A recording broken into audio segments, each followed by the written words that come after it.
Please scroll করে দিও না। আজ আমি কোনো রকমের মোটিভেশনাল কথা তোমাদের সঙ্গে শেয়ার করব না।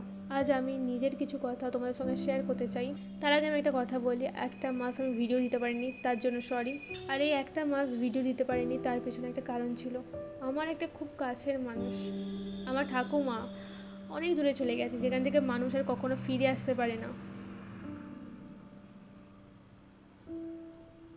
সেই মানুষটা আমার খুব কাছের ছিল।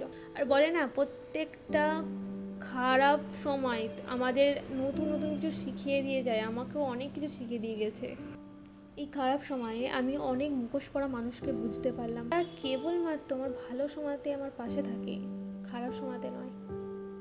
ওই একটা কথাই আছে না, খারাপ সময় এলে তবেই তুমি মানুষকে আরও ভালোভাবে বুঝতে পারো। আমি ভালো করে বুঝতে পারলাম সেই মানুষগুলোকে। হ্যাঁ, আমি আগেও বিশ্বাস করতাম এটা, কিন্তু এখন আরও ভালোভাবে বুঝতে পারলাম।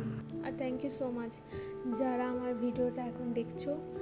এবং তোমাদেরকে প্রমিস করছি এবার থেকে প্রতিদিন একটা করে ভিডিও আসবে।